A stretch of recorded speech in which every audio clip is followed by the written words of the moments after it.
Hello friends, welcome to our channel Shyam pyramid classes. जैसे कि आप लोगों को पता है कि कल हमने पढ़ा था हाइपर टेंशन। हाइपर टेंशन क्या होता है? बीपी का इंक्रीज हो जाना। तो जिसने भी हमारी वीडियो कल की वीडियो नहीं देखी है तो अभी जाके देख सकते हैं। तो आज हम पढ़ने वाले हैं CAD, जिसका नाम होता है coronary artery disease. Coronary artery disease. सबसे पहले हम जो हमारा वर्ड आया है कोरोनरी आर्टरी, ये क्या होती है, कहाँ पे प्रेजेंट होती है? तो चलिए देखते हैं। जो कोरोनरी आर्टरी होती है वो क्या होती है? ऑर्टा की क्या होती है? एक ब्रांच होती है। ये हमारा हार्ट होता है, right atrium, right ventricle, left atrium और लेफ्ट वेंट्रिकल। तो जो कोरोनरी आर्टरी होती है वो क्या होती है? एक ऑर्टा की क्या होती है? एक ब्रांच होती है जो क्या करती है? हार्ट को ब्लड सप्लाई करती है। ब्लड सप्लाई जो हम देखें तो क्या होता है? सबसे पहले नीचे की हमारी बॉडी के जो नीचे ऊपर अपर पार्ट होता है उसमें से तो आती है SVC। नीचे वाले जो पार्ट्स होता है उसमें से आती है IVC। जो अपना ब्लड कहाँ पे डालती है? राइट एट्रियम में। राइट एट्रियम से ब्लड बाय ट्राइकस्पिड वॉल्व द्वारा, यहाँ पे कौन सा वॉल्व होता है? ट्राइकस्पिड वॉल्व द्वारा लेफ्ट वेंट्रिकल में आता है और लेफ्ट वेंट्रिकल से पल्मोनरी आर्टरी द्वारा लंग्स में चला जाता है। कहाँ चला जाता है? लंग्स में चला जाता है। उसके बाद लंग्स क्या करता है? डीऑक्सीजनेटेड ब्लड को ऑक्सीजनेट ब्लड में चेंज करके वापस हार्ट के पास भेजता है। तो जो ब्लड होता है, ऑक्सीजनेटेड ब्लड होता है, वो क्या होता है? राइट एट्रियम से बाइकस्पिड वॉल्व के थ्रू, यहाँ पे कौन सा वॉल्व होता है? बाइकस्पिड वॉल्व के थ्रू राइट लेफ्ट वेंट्रिकल में आ जाता है। अब लेफ्ट वेंट्रिकल क्या करता है? ऑर्टिक वॉल्व के द्वारा ऑर्टा के थ्रू क्या करता है? पूरी बॉडी में ब्लड सप्लाई करता है। कहाँ करता है? ऑर्टा के थ्रू पूरी बॉडी में ब्लड सप्लाई करता है। तो जब ऑर्टा के थ्रू ब्लड सप्लाई करता है तो ऑर्टा की एक ब्रांच निकली हुई होती है, उसका नाम होता है कोरोनरी आर्टरी। कोरोनरी आर्टरी क्या करती है? हार्ट को ब्लड सप्लाई पहुंचाती है। ठीक है, तो ऑर्टा की क्या होती है? एक ब्रांच होती है जो क्या करती है? हार्ट को ब्लड सप्लाई करती है। तो कोरोनरी आर्टरी हमने क्या पढ़ा? क्या होता है? ओर्टा की ब्रांच होती है। ओर्टा की ब्रांच होती है जो क्या करती है? हार्ट को ब्लड सप्लाई करती है। किसको ब्लड सप्लाई करती है? हार्ट को। ठीक है, तो ये था कोरोनरी आर्टरी के बारे में। अब हम देखेंगे कि कोरोनरी आर्टरी के अंदर क्या हो गई है? कोई डिजीज हो गई है। क्या हो गई है? कोई डिजीज हो गई है। अब डिजीज कैसे होती है तो वो हम पढ़ेंगे अब। तो सबसे पहले कोरोनरी आर्टरी डिजीज होती क्या है? पहले बात करें हम कोरोनरी आर्टरी डिजीज की, तो ये क्या होती है? इस्चेमिक हार्ट डिजीज होती है। क्या होती है? Ischaemic heart disease.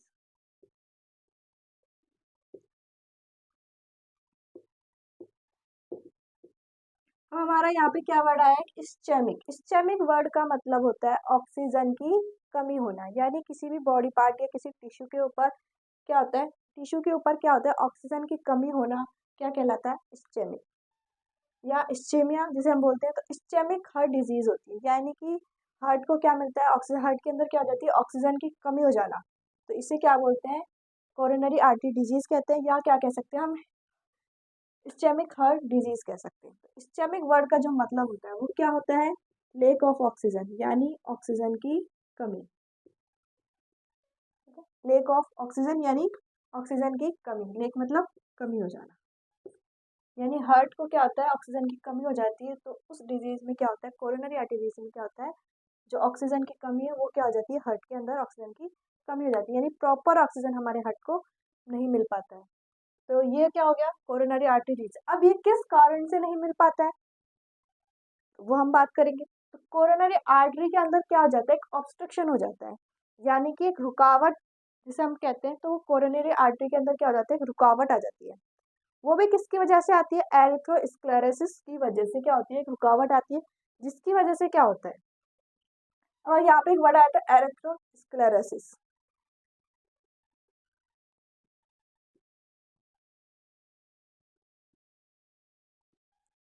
एरिथ्रोस्क्लेरोसिस।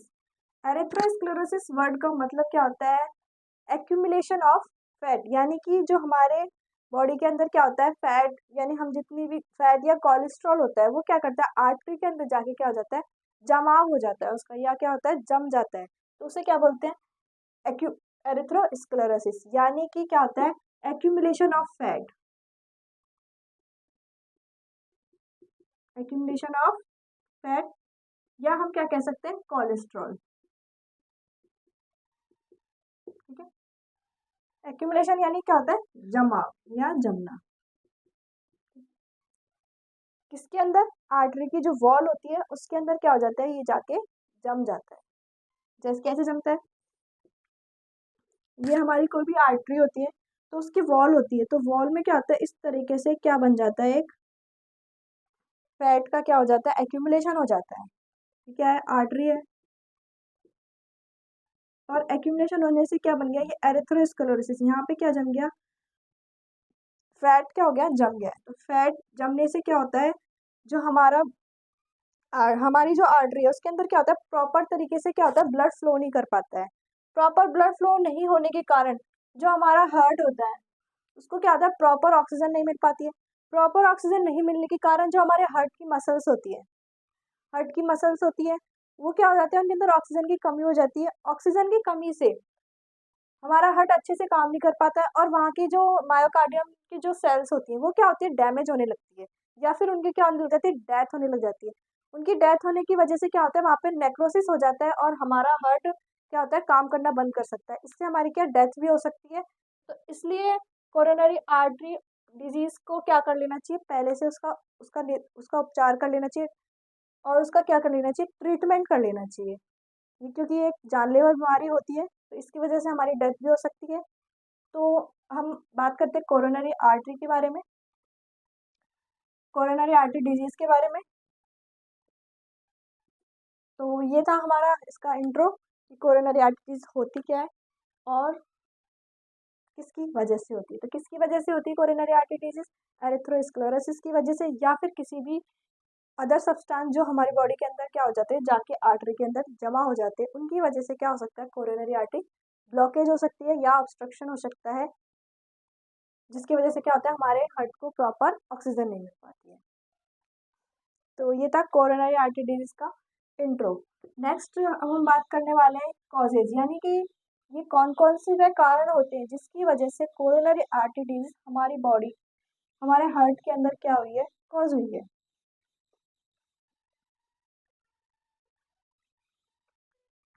तो बात करें कॉजेज की, तो जो पहला कॉजेज होता है, पहला कॉज जो है वो है एरिथ्रोस्क्लेरोसिस, जैसा कि मैंने अभी आपको बताया था,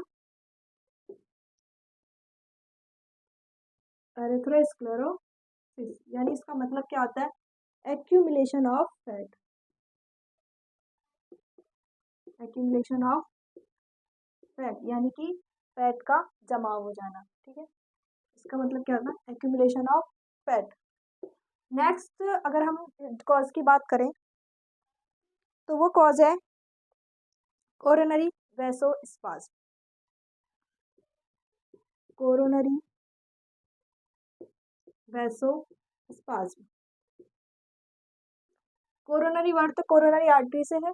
वैसोस्पाज्म का मतलब होता है वेसल्स का सिकुड़ जाना, या उनका क्या हो जाना, कॉन्ट्रैक्ट हो जाना, कॉन्ट्रैक्ट हो जाना, यानी कॉन्ट्रैक्शन हो जाना, यानी सिकुड़ जाना,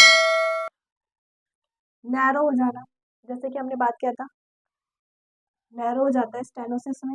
वह उसी प्रकार क्या होता है, वैसोस्पाज्म, यानी कि वेसल्स का सिकुड़ जाना। वैसोस्पाज्म मतलब क्या होता है, जो हमारी ब्लड वेसल्स होती है उनका क्या हो जाना, नैरो हो जाना या सिकुड़ जाना, नैरोविंग। ठीक है, वेसल्स नैरोविंग। तो कोरोनरी आर्टरी क्या हो जाती है, सिकुड़ जाती है।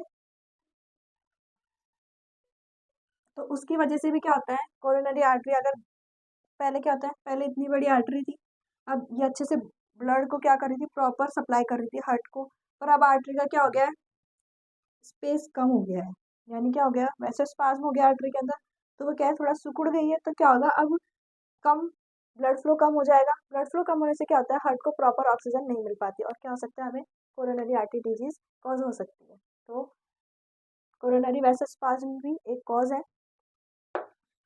नेक्स्ट अगर हम बात करें कॉज की, तो वो कॉज है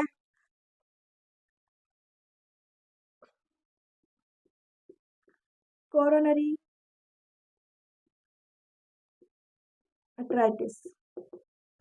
किसी भी वर्ड के आगे कोरोनरी आर्टरी के आगे, किसी भी वर्ड के आगे कोरोनरी आर्टरी के अंदर क्या हो जाना, इन्फ्लामेशन। किसी भी वर्ड के आगे जब आईटीएस लग जाता है तो इसका मतलब होता है इन्फ्लामेशन।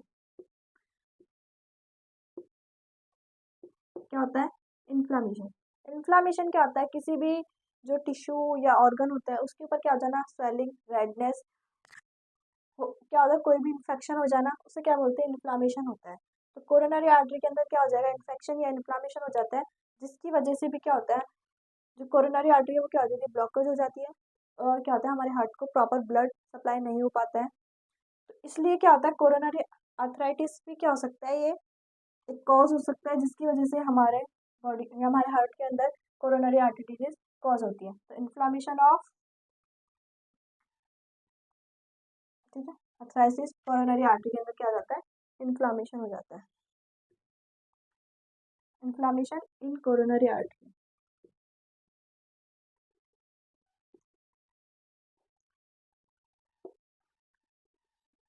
नेक्स्ट कॉज जो हमारा होगा,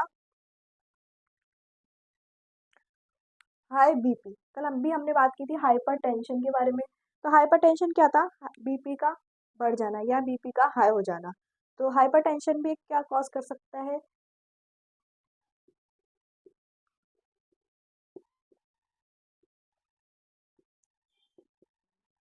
हाइपरटेंशन भी क्या कॉज कर सकता है, कोरोनरी आर्टरी डिजीज कॉज कर सकता है। बीपी क्या हो जाएगी, हाई। तो ये भी क्या हो सकता है, इसका कॉज हो सकता है। नेक्स्ट जो हम कॉज की बात करें, ओबिसिटी। ओबिसिटी यानी मोटापा। मोटापा की वजह से भी क्या हो सकता है, हमारे हार्ट के अंदर कोरोनरी आर्टरी डिजीज हो सकती है, क्योंकि जिनका वेट ज़्यादा होता है तो उनकी जो क्या होती है, ब्लड वेसल्स होती है वो क्या हो जाती है, जो हमारा क्या होता है, मसल्स मास बढ़ जाता है। मसल्स मास बढ़ने के कारण क्या होता है, जो हमारी आर्टरी वेन्स वगैरह हो जाती है वो क्या है, दबने लग जाती है, जिसकी वजह से क्या हो सकता है, हमारी कोरोनरी वेसोस्पाज्म हो सकता है। और कोरोनरी वेसोस्पाज्म से क्या हो सकता है, कोरोनरी आर्टरी डिजीज हम लोगों को क्या हो सकती है, कॉज हो सकती है। इसलिए ओबिसिटी भी क्या होता है, एक कॉज होता है कोरोनरी आर्टरी डिजीज का।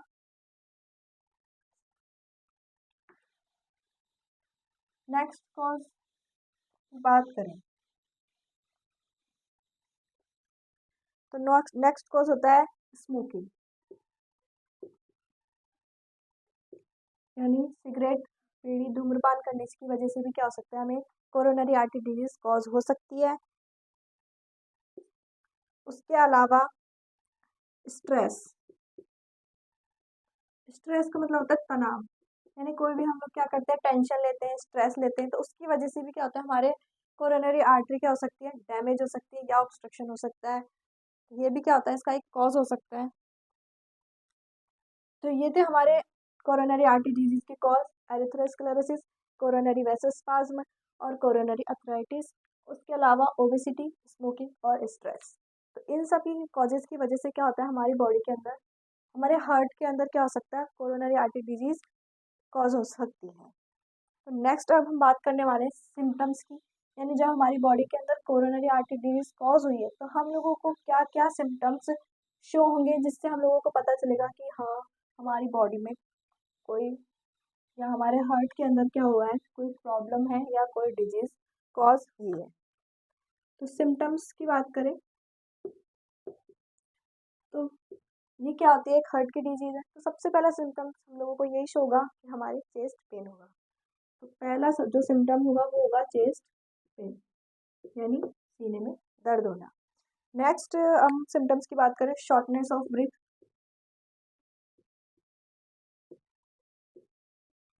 शॉर्टनेस ऑफ ब्रीथ का मतलब होता है जो हमारी रेस्पिरेशन रेट होती है वो क्या हो जाएगी, इंक्रीज हो जाएगी, यानी हम लोग क्या करेंगे, जल्दी जल्दी सांसें लेंगे। ठीक है, तो नॉर्मल जो रेस्पिरेटरी रेट होती है हमारी वो होती है 12 से 16 अडल्ट के अंदर। तो ये क्या हो जाएगी, इंक्रीज हो जाएगी 12 से 16। ठीक है, तो रेस्पिरेटरी जो रेट है वो क्या हो जाएगी, इंक्रीज हो जाती है शॉर्टनेस ऑफ ब्रीथ में। नेक्स्ट जो कॉज होगा वो होगा डिजीनेस यानी चक्कर आना।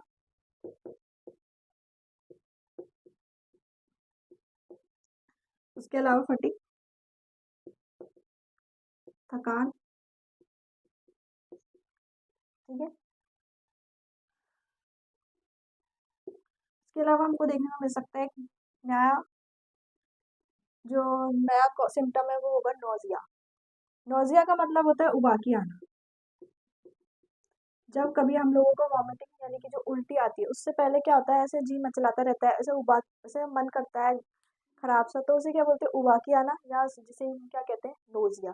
तो हमें कोरोनरी आर्टरी डिजीज में क्या हो सकता है, सिम्टम शो हो सकता है नोजिया। उसके अलावा क्या हो सकता है, पेन। पेन या डिस्कम्फर्ट फील कर सकते हैं हम हमारे बैक में यानी पीठ में पेन हो सकता है, हमारे जबड़े में जॉ में पेन हो सकता है। उसके अलावा हमारे पेट में दर्द हो सकता है और आर्म से पेन। ठीक है, तो इन सब में क्या हो सकता है, हम लोगों को पेन या डिस्कम्फर्ट फील हो सकता है। पेन इन आर्म्स में, स्टोमक में, उसके अलावा बैक में, जॉ में यानी जबड़े में। ठीक है, इन सब में हम लोगों को क्या फील हो सकता है, पेन फील हो सकता है। तो ये थे हमारे साइन सिम्टम, यानी कोरोनरी आर्टरी डिजीज के अंदर हमें कौन कौन से साइन सिम्टम शो होंगे, chest pain, shortness of breath, dizziness, fatigue, nausea and pain in arms, stomach and back and jaw में। तो ये था हमारे साइन सिम्टम। नेक्स्ट अब हम बात करने वाले हैं पैथोफिजियोलॉजी की, यानी कि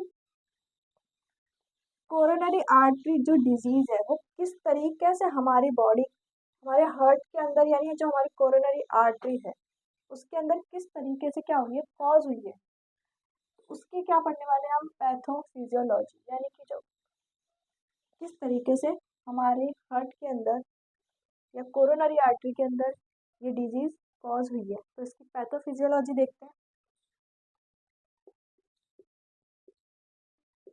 पैथोफिजियोलॉजी, तो हम बात करते हैं पैथोफिजियोलॉजी की। पैथोफिजियोलॉजी के अंदर सबसे पहले क्या होता है, किसी भी कारण के वश क्या होगा, किसी भी कारण या किसी भी कॉज की वजह से हमारी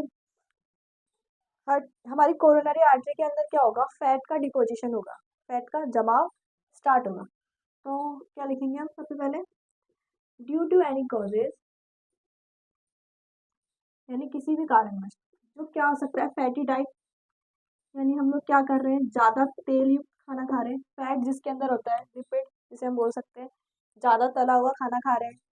ठीक है, तो ड्यू टू एनी कॉजेज जैसे हम फैटी डाइट ले रहे हैं, तो सबसे पहले क्या होगा, हमारी जो कोरोनरी आर्टरी होती है उसके अंदर क्या होगा, फैट का डिपोजिशन स्टार्ट हो जाएगा।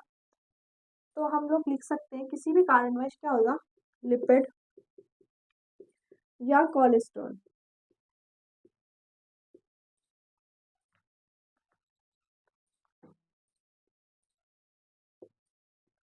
कोलेस्ट्रॉल का क्या होने लग जाएगा, डिपोजिशन होने लग जाएगा, या फिर हम क्या कह सकते हैं, फॉर्मेशन होने लग जाएगा। ठीक है, लिपिड या कोलेस्ट्रॉल का ये क्या होने लग जाएगा, डिपोजिशन होने लग जाएगा या एक्यूमुलेशन होने लग जाएगा। ठीक है, फॉर्मेशन इन, अब वो भी कहाँ पे होगा, जो कोरोनरी आर्टरी होती है उसकी जो एंडोथीलियम लेयर होती है वहां पर क्या होगा, इसका फॉर्मेशन होगा, formation in endothelium layer of coronary artery. ठीक है, अब हम बात करें कोरोनरी आर्टरी की जो एंडोथीलियम लेयर होती है वो क्या होती है और कैसे कहाँ पे प्रेजेंट होती है। तो ये क्या होती है, हमारी एक आर्टरी होती है। ठीक है, मान लीजिए एक आर्टरी है, इसकी जो आउटर लेयर होती है, ठीक है, जो आउटर लेयर होती है, आप लोगों को पता होगा जो आर्टरीज होती है वो क्या होती है, 3 लेयर्स की बनी हुई होती है।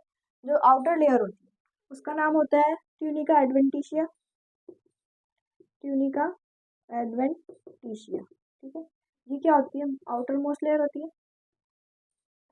नेक्स्ट हम बात करें उसके बाद जो दूसरी लेयर होती है उसका नाम होता है मीडिया,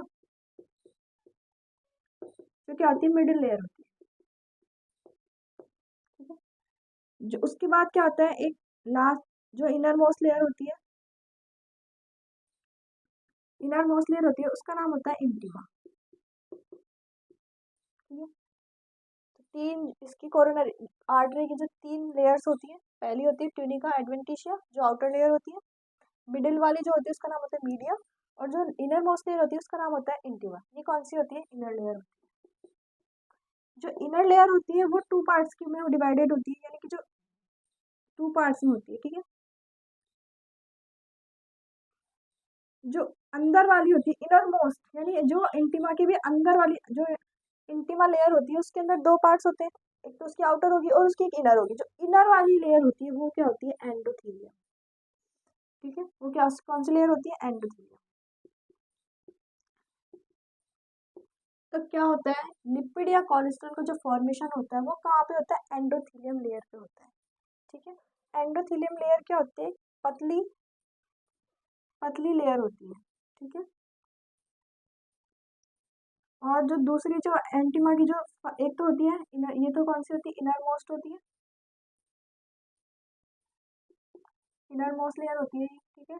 इसकी इंटीमा की, ये किसका पार्ट है? इंटीमा की दो होती है, ठीक है। तो फर्स्ट तो हुई एंडोथीलियम, दूसरी होती है सब एंडोथीलियम।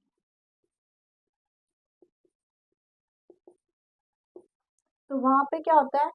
फैट का एक्यूमुलेशन होता है, या फिर हम क्या कह सकते हैं फैट या कोलेस्ट्रॉल का क्या होता है वहाँ पे फॉर्मेशन होने लगता है। कहाँ पे? कोरोनरी आर्टरी के अंदर फॉर्मेशन होने लगता है, ठीक है। तो कहाँ पे होता है? इनर लेयर, ठीक है। हम देखें तो ऐसे ये इसकी इनर मोस्ट लेयर है, मतलब ये इसकी मीडिया वाली हो गई, ये इसका क्या होता है? ये ल्यूमन है इसका, इसके अंदर क्या होता है? ब्लड फ्लो करता है। तो एंडोथेलियम लेयर क्या करती है? ब्लड फ्लो के लिए हेल्प करती है। तो इसके अंदर क्या होता है? ब्लड फ्लो होता है। तो इनर मोस्ट जो लेयर होती है इसके अंदर क्या हो रहा है? ब्लड फ्लो हो रहा है। अब इस वाली जो लेयर है यहाँ पे क्या हो गया है? फैट का डिपोजिशन होने लग गया है। इस तरीके से क्या होने लग गया है? फैट या कोलेस्ट्रॉल का क्या होने लग गया? डिपोजिशन होने लग गया है। फैट या कोलेस्ट्रॉल का क्या होने लग गया? डिपोजिशन होने लग गया है। अब हम बात करें फॉर्मेशन होने की वजह से क्या होगा। अब ये क्या होने लग गया है? एंडोथेलियम लेयर क्या हो गया है? धीरे धीरे लिपिड जमा होने लग गया है। लिपिड के जमा होने से क्या होता है? फॉर्मेशन होगा, फॉर्मेशन फैटी स्ट्रिक का फॉर्मेशन।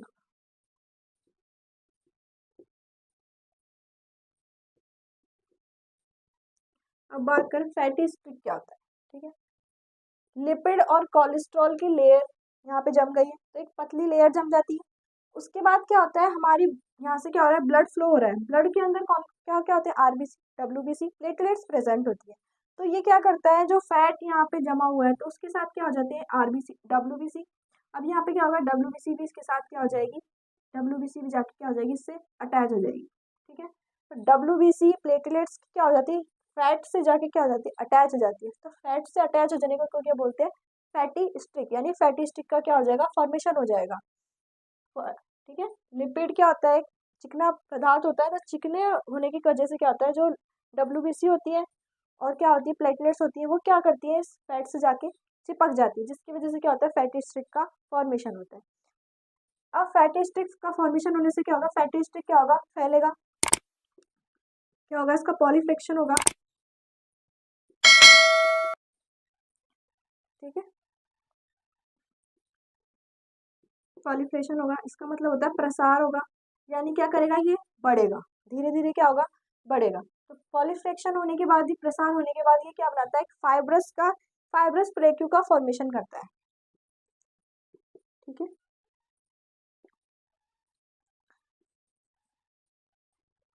फाइब्रस प्लेक्यू का क्या हो जाएगा? फॉर्मेशन हो जाएगा, ठीक है। पॉलीफ्लेक्शन के बाद क्या होगा? Formation of fibrous plaque. Fibrous plaque क्या होता है? अब क्या होता है? ब्लड फ्लो कर रहा है। अब जैसे जैसे डब्ल्यूबीसी और क्या होता है? आरबीसी, यहाँ डब्ल्यूबीसी और प्लेटलेट्स क्या हो गई? इसके अंदर जमा होने लग गई है।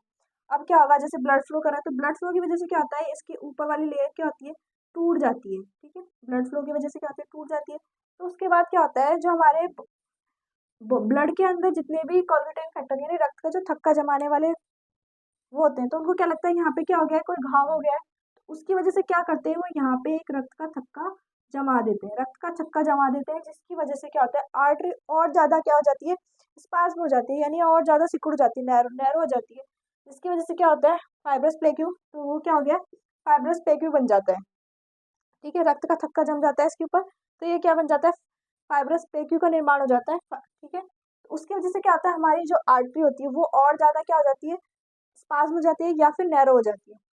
और क्या होता है, ब्लड फ्लो बहुत ही कम क्या होता है, ब्लड फ्लो होता है। कभी कभी क्या होता है, पूरा ब्लॉकेज हो जाता है, जिसकी वजह से क्या होता है, कोरोनरी में क्या होता है, कोरोनरी आर्टरी क्या होता है, हार्ट को पूरा ब्लड सप्लाई नहीं कर पाती है, जिसकी वजह से क्या होता है, जो हमारा हार्ट है उसको ऑक्सीजन में नहीं मिलती है, और हमारे हार्ट की जो सेल्स है वो क्या होने जाती है, डेथ होने लग जाती है सेल्स की।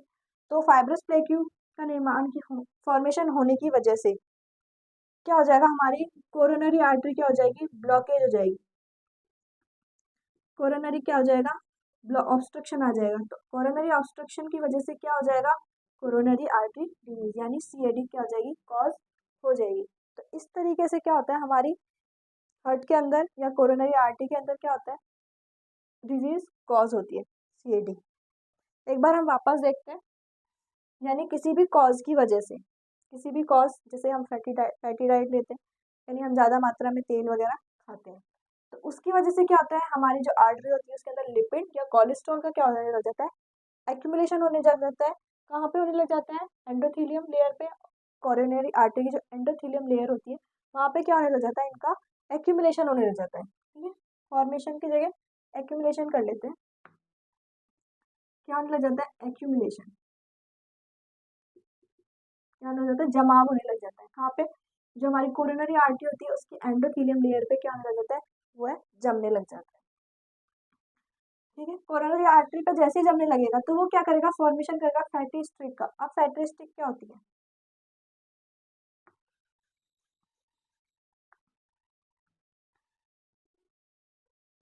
ये कोरोनरी आर्टरी, इसकी एंडोथेलियम लेयर है, यहाँ पे क्या होगा, सबसे पहले एक फैट जमा होगा। ठीक है, फैट जम गया, अब क्या होगा, फैटी स्ट्रिक का निर्माण होगा, फॉर्मेशन होगा। तो फैटी स्ट्रिक में क्या होता है, यहाँ पे ब्लड फ्लो कर रहा है। ठीक है, ब्लड फ्लो कर रहा है इसमें, ब्लड के अंदर डब्ल्यूबीसी होती है, प्लेटलेट्स होती है, तो वो क्या करती है, इसके जाके क्या हो जाती है, चिपक जाती है, उसे क्या बन जाता है, फैटी स्ट्रिक बन जाता है। क्या हो गया, ब्लॉकेज हो गया, थोड़ा और बढ़ गया है ब्लॉकेज। अब फैटी स्ट्रिक बनने के बाद क्या होता है, इसका पॉलीफ्रैक्शन यानी और वो फैलता है, और फैलने की वजह से क्या होता है, फाइब्रस प्लेकी का निर्माण होता है। यानी कि जब ब्लड फ्लो कर रहा है तो इसके ऊपर से क्या होता है, थोड़ा सा ये क्या हो जाता है, ब्लड फ्लो की वजह से यह क्या हो जाता है, थोड़ा सा रप्चर हो जाता है या टूट जाता है। तो क्या होता है, वहाँ पे क्या होता है, रक्त का थक्का जम जाता है, यानी ठीक है, रक्त का थक्का जम जाता है। उसकी वजह से क्या होता है, फाइब्रस प्लेक्यू बन गया, यानी जो ऑब्स्ट्रक्शन है वो और बढ़ गया है। ऑब्स्ट्रक्शन ज़्यादा होने की वजह से कोरोनरी आर्टरी क्या हो जाती है, ऑब्स्ट्रक्शन हो जाती है। कोरोनरी आर्टरी ऑब्स्ट्रक्शन होने की वजह से हमारे हार्ट को प्रॉपर ब्लड सप्लाई नहीं मिल पाती, प्रॉपर ब्लड सप्लाई नहीं होने के कारण ऑक्सीजन की कमी हो जाती है, इसलिए इसे हम क्या कहते हैं, इस्चेमिक हार्ट डिजीज भी कहते हैं, यानी कि ऑक्सीजन की कमी हो जाना हार्ट के अंदर। तो इस तरीके से क्या होती है, हमारी कोरोनरी आर्टरी डिजीज है वो क्या करती है, कॉज होती है।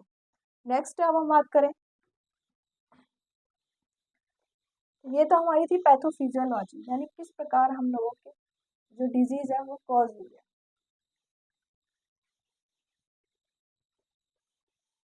नेक्स्ट अब हम बात करेंगे डायग्नोस की, यानी किस किस कौन कौन से वह डायग्नोस है जिससे हम पता लगा सकते हैं कि हमारी हार्ट के अंदर कौन सी डिजीज हुई है। तो डायग्नोस की बात हम करें तो डायग्नोस में सबसे पहले हार्ट की डिजीज है तो ईसीजी करवाएंगे, इलेक्ट्रोकार्डियोग्राफी। ठीक है, उसके बाद नेक्स्ट हम करवा सकते हैं टूडी को।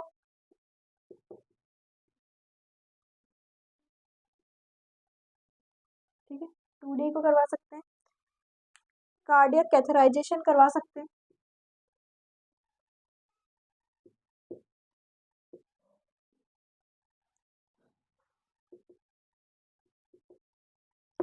कार्डियक कैथेराइजेशन क्या होता है? कार्डियक कैथेराइजेशन हमारी बॉडी में कहीं पे भी जो ऑब्स्ट्रक्शन होता है उसको पता लगाने के लिए एक डायग्नोस किया जाता है कार्डियक कैथेराइजेशन। इसमें क्या होता है, एक डाई इंजेक्ट की जाती है जहाँ पे भी हम लोगों का ऑब्स्ट्रक्शन होता है, तो वो वहाँ जाके क्या होता है, उससे आगे क्या है, वो फैल नहीं पाती है, तो वो हमें पता चल जाता है। तो ये कार्डियक कैथेराइजेशन क्या होता है, ऑब्स्ट्रक्शन का पता लगाने की, यानी हमारी कहाँ पे जो ऑब्स्ट्रक्शन हुआ है वहाँ पे पता लगाने के लिए क्या क्या किया जाता है, क्या किया जाता है, कार्डियक कैथेराइजेशन किया जाता है ऑब्स्ट्रक्शन का पता लगाने के लिए। हमारी कौन सी आर्टरी में या किस जगह, आर्टरी की किस जगह पे क्या हुआ है, ऑब्स्ट्रक्शन हुआ है, तो उसके लिए क्या करते हैं, कार्डियक कैथेराइजेशन किया जाता है।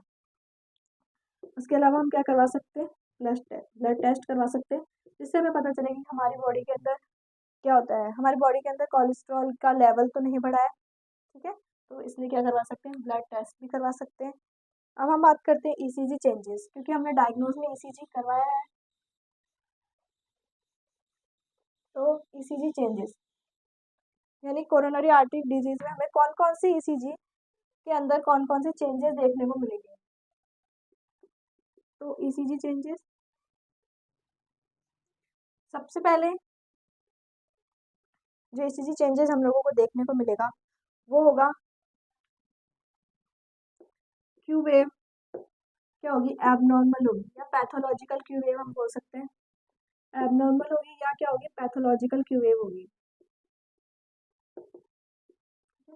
पैथोलॉजिकल क्यू वेव होगी या क्या कह सकते हैं हम, एबनॉर्मल क्यू वेव होगी। यानी कि जो क्यू वेव है या तो उसका एम्पलीट्यूड बढ़ भी सकता है और क्या हो सकता है, कम भी हो सकता है। हम बात करें नॉर्मल क्यू वेव, ये होती है पी क्यू, तो ये क्या होती है, थोड़ी डीप भी जा सकती, एम्पलीट्यूड इसका बढ़ भी सकता है, डीप भी जा सकती है, और या फिर क्या हो सकती है ये, ठीक है, तो ये क्या हो सकती है, थोड़ी डीप भी जा सकती है, तो ये क्यू आर, तो क्यू वेव क्या होगी, पैथोलॉजिकल होगी, यानी कि एबनॉर्मल होगी, या तो इसका जो एम्पलीट्यूड कहें हम तो वो क्या हो सकता है, कम भी हो सकता है और क्या हो सकता है, ज़्यादा भी हो सकता है, तो एबनॉर्मल होगी। नेक्स्ट बात करें हम आर वेव की, तो आर वेव का क्या होता है, एम्पलीट्यूड कम हो जाएगा, क्या हो जाएगा, एम्पलीट्यूड कम हो जाएगा, आर वेव का क्या हो जाएगा, एम्पलीट्यूड रिड्यूस हो जाएगा या क्या बोल सकते हैं हम, कम हो जाएगा। यानी जो नॉर्मल है, जैसे हम बात करें ये नॉर्मल है, तो अब आर वेव का क्या हो जाएगा, क्यू पहले कम हो गई, कितनी सी है, और आर वेव भी ज़्यादा बड़ी ना होगा, छोटी होगी, ठीक है, और टी वेव हम लोगों को इसमें क्या देखने को मिल सकती है, इनवर्स देखने को मिल सकती है, ठीक है, टी वेव कैसे शो हो सकती है हम लोगों को, इनवर्स, ठीक है, इनवर्स देखने को मिल सकती है, यानी कि उल्टा, उल्टी देखने को मिल सकती है, पी क्यू आर, ठीक है, तो ये हो गए हमारे ईसीजी चेंजेस, कौन कौन से, क्यू वेव जो क्या हो सकती है, एबनॉर्मल हो सकती है, पैथोलॉजिकल क्यू वेव शो होगी, ठीक है, पैथोलॉजिकल हो सकती है, आर वेव का एम्पलीट्यूड कम हो जाएगा, और टी वेव कैसी दिखेगी हम लोगों को, इनवर्स दिखाई देगी। तो ये थे हमारे ईसीजी चेंजेस जो कोरोनरी आर्टरी डिजीज के अंदर हमें शो होंगे। उसके बाद करें हम लोग, उसके बाद जो हम बात करने वाले हैं वो है ट्रीटमेंट, यानी जो हमारी हार्ट के अंदर जो कोरोनरी आर्टरी डिजीज हमें कॉज हुई है, तो वो कौन कौन से ट्रीटमेंट हम लोगों को करने चाहिए कोरोनरी आर्टरी डिजीज के लिए।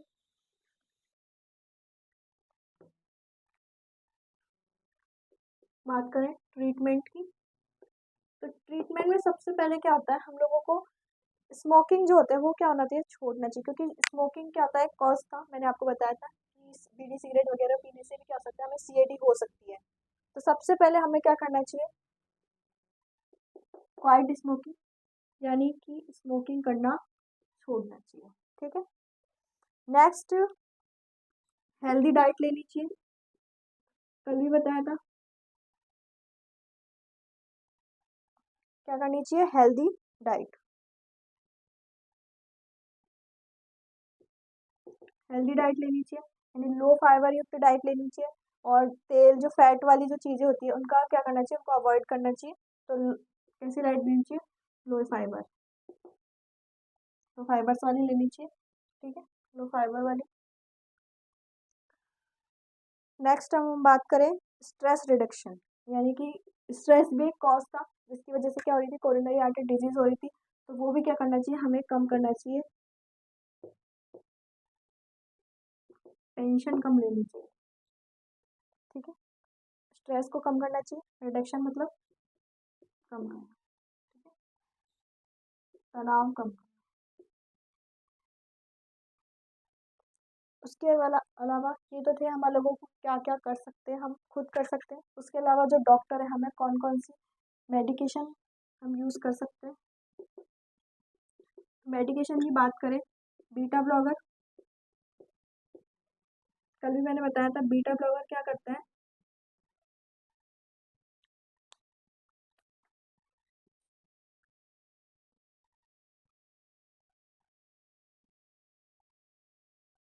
बीटा ब्लॉकर दे सकते हैं।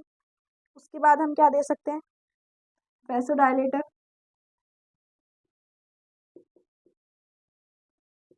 ठीक है, वैसोडायलेटर क्या काम करता है, जो हमारी वेसल्स होती है, ब्लड वेसल्स होती है, ब्लड वेसल्स होती है, उनको क्या काम करने का, था डाइल्यूट करने का काम करता है, यानी उनको फैलाने का काम करता है। ठीक है, ठीक है, वेसल्स को फैलाने का काम करता है। ठीक है,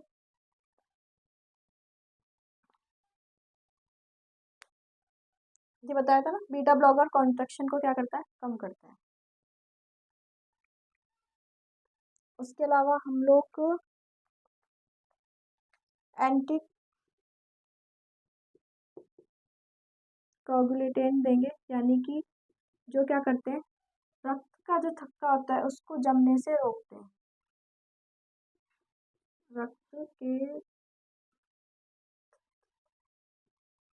रक्त का थक्का जमने से रोकता है। ठीक है, तो मेडिकेशन में हम क्या कह सकते हैं, बीटा ब्लॉकर वैसो कॉन्ट्रैक्शन को कम करता है, वैसोडायलेटर वेसल्स को क्या करता है, डाइल्यूट करता है, यानी फैलाने का काम करता है, और एंटीकोगुलेटेंट वो क्या करते हैं, रक्त का थक्का जमने को रोकते हैं। तो ये सब हम क्या दे सकते हैं इसके अंदर, मेडिसिन दे सकते हैं इसकी। तो ये थे हमारे ट्रीटमेंट। तो आज की हम लोगों ने पढ़ा कोरोनरी आर्टरी डिजीज, जो किस वजह से होती है, किस कारण की वजह से होती है, कॉजेज क्या क्या थे, पैथोफिजियोलॉजी, डायग्नोस, ईसीजी चेंजेस और ट्रीटमेंट। तो जुड़े रहिए हमारे साथ, मिलते हैं नेक्स्ट वीडियो में नेक्स्ट अगली डिजीज के साथ। Thank you.